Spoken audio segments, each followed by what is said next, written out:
जो jogging point थे, जिसकी वजह से कोरंगी के यूसी 24 जो है और यूसी 31 का पी एरिया और क्यू एरिया जो है ये पानी में डूबे हुए थे।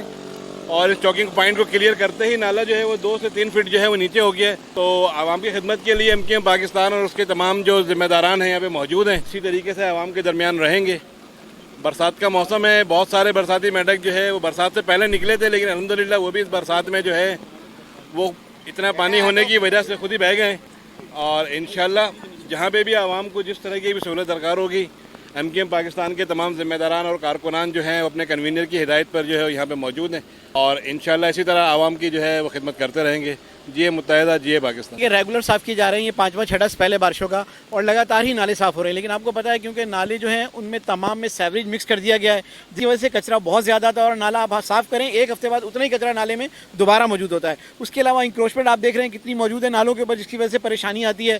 सुप्रीम कोर्ट भी ऑर्डर कर चुका है। अभी जो वफाक ने कमेटी बनाई है, असद उमर साहब ने भी ये कहा है कि अब ये बिल्कुल जल्दी तीनों नालों पर जो इंक्रोचमेंट है उसको क्लियर करवाने की कोशिश कर रहे हैं। तो सब लोग कोशिश कर रहे हैं इंशाल्लाह ताला। जब हमारी भी यही ख्वाहिश है कि चाहे देर से आए लेकिन आएँ तो इस कराची को बहुत ज़रूरत है तमाम लोगों की। ये कराची, आप पूरे कराची को देखें, सिर्फ कराची पूरा डूब चुका है।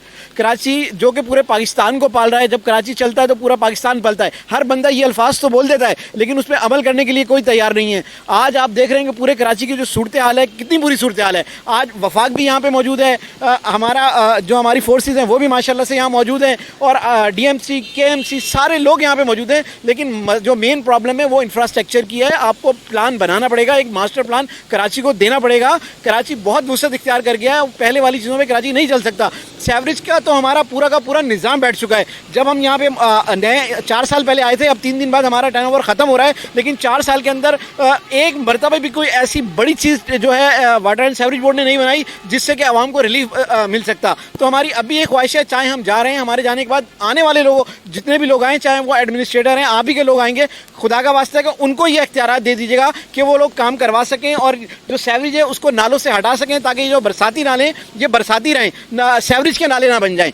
और कोशिश यही है कि इंशाल्लाह ताला एमकेएम पाकिस्तान के लोग देख रहे हैं, बारिश की स्पीड देख सकते हैं कितनी बारिश हो रही है। लेकिन मुत्तहिदा गवर्नमेंट पाकिस्तान के तमाम लोग, MPO गुलाम जिलानी भाई, यहाँ के टाउन इंचार्ज तारिक अंसारी भाई, जॉइंट वसीम भाई, हमारे चेयरमैन वसीम मियो, और डिस्ट्रिक्ट के जो चेयरमैन है नैयर रजा भाई, उन्होंने एक्सीवेटर भिजवाया है यहाँ पे कि जहाँ जहाँ भी चॉकिंग पॉइंट्स आ रहे हैं, जो परेशानी आ रही है उसको क्लियर करवाया जाए। तो पूरी मुत्तहिदा अल्हम्दुलिल्लाह ग्राउंड पर मौजूद है, अपने लोगों में मौजूद है, और ये बता रही है कि सिर्फ अपने ही लोग अपनों के काम आते हैं, दूसरे लोग सिर्फ बरसाती मेंढक हैं। जब इलेक्शन आएंगे तो नजर आएंगे, फिर किसी का कोई वजूद नहीं होगा।